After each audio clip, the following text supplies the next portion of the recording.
This happened to me recently as I was staying in a remote part of the United Kingdom. Taking a break from work, I decided to go out and take photos since photography was one of my hobbies.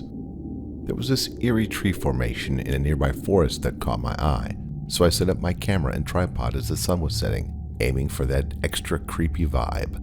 I was taking some photos when I noticed a woman passing the arched tree entrance. She had parked next to my car when I arrived. She walked by a couple of times, looking at me continuously. I assumed she wanted to use the path, but saw me taking photos, so she decided to go elsewhere. After about 5 minutes, she appeared again, this time walking towards me, dragging her left side with a strange limp. She stopped and stared at me for a few seconds, then started walking towards me again. I asked if she was okay. She responded with grunts, and as she got closer, I realized she was a man dressed in women's clothing with a wig. She grunted again, threw some leaves around, and then walked off aimlessly into the forest. I called my friend to tell her what happened and asked her to stay on the phone in case the person came back. I decided to take a couple more photos and then leave. 10 minutes later, I heard leaves crunching around me. I tried to convince myself that it was just an animal walking around. I assumed I was safe after not seeing or hearing the person for about 15 minutes. As I left the path, I saw the car was gone. However, I quickly noticed a man walking towards me from the entrance. It was the same guy. He was now dressed in men's attire, and as he passed, he shot me a chilling grin, giving me an overwhelming feeling of dread.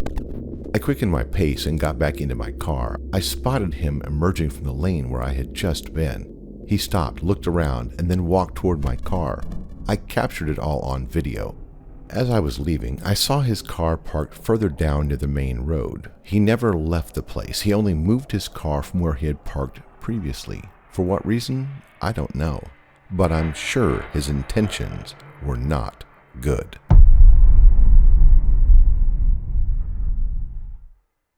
Back when this happened, I was just a 13-year-old introverted kid with only a few friends in my class and wanting to be more social.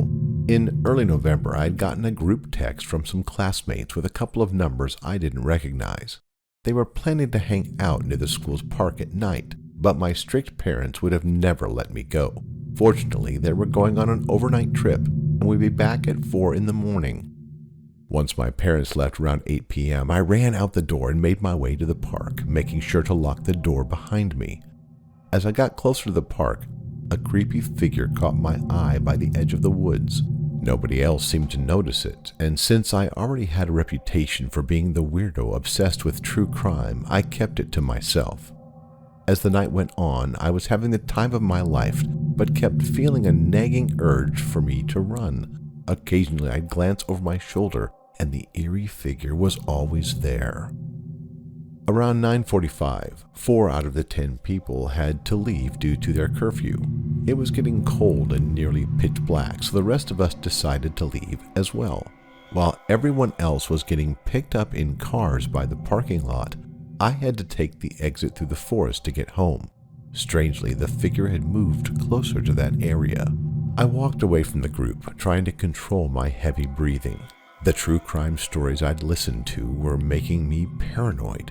As I approached the exit, I saw the figure was a man, probably in his late 30s, with dark hair, a beard, and around 5'9". He was standing about 10 feet from the path I was going to take.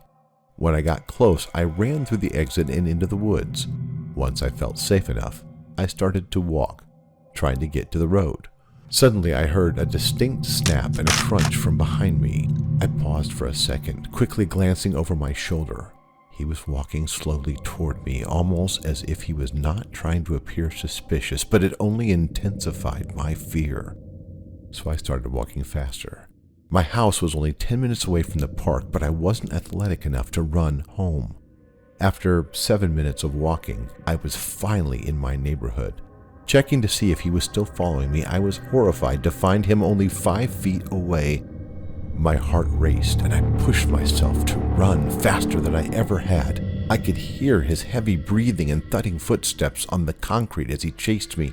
When I finally reached my house, I blazed up the steps, glancing behind me to see him at the bottom of the stairs. I fumbled to unlock the door, jumped inside, and slammed it shut behind me, just in time to hear him crash against it. I quickly locked the door and all the windows and turned off the lights and hid in my room with a kitchen knife just in case he got in.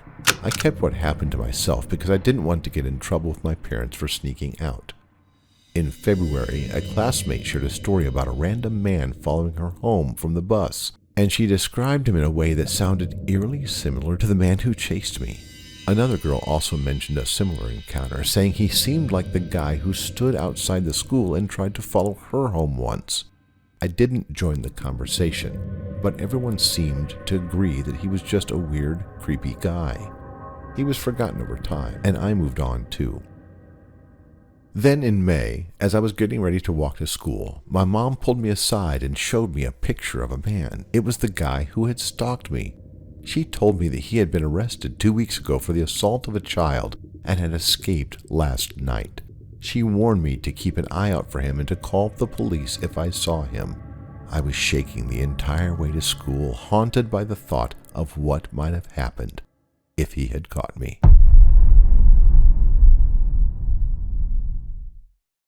I started dating this guy named Fisher. He might not have been the most handsome, but he had a charming personality, so we hit it off and decided to become a couple. At first, everything seemed pretty normal, but soon I began to feel suffocated by his constant need for attention. He didn't like it when I spent time with my best friend or did anything that didn't involve him. It got to the point where he insisted on talking on the phone every night, making it impossible for me to get any rest. One night, I couldn't take it anymore, so I told him I was going to bed and hung up. Roughly half an hour later, a loud knock echoed from my basement door. I discreetly pulled back the curtain and spotted him standing outside. He was relentless, refusing to leave until I let him in. This pattern kept going on for months. He stalked me at work and at home. If I didn't answer the door, he would call my parents, wanting to know where I was and what I was doing. When I tried to end the relationship, he started freaking out and threatening to hurt himself, shifting the blame on me. I was too afraid to leave him and constantly looked over my shoulder, worried he might be following me. One of the times he showed up in the middle of the night, I let him in, hoping I could convince him to leave. He went into my brother's room, picked up his butterfly knife, and began playing with it. I was getting scared, so I asked him to leave.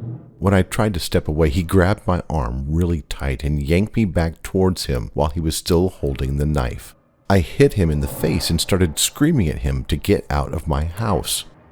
The next day, he acted as if nothing had ever happened. I broke up with him over the phone that day. A couple of days later, I was hanging out with a guy friend when Fisher unexpectedly showed up, trying to talk to me. Knowing the troubling history between us, my friend offered his house as a safe place to avoid him. Without hesitation, we left and headed to his house, only to realize my ex had followed us there. We went inside and looked out the window to see him sitting on the front steps. To make matters worse, my mom called me very distressed, telling me that Fisher had contacted her, claiming I was in danger and inside a strange man's house. When I told her the truth, she called him back and flipped out on him.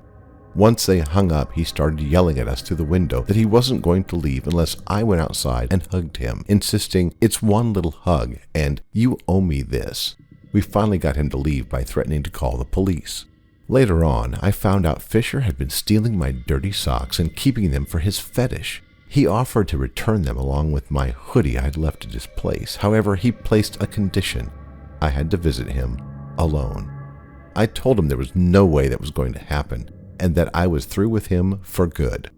We still went to the same high school, so I saw him for years, but we didn't have any interaction after that.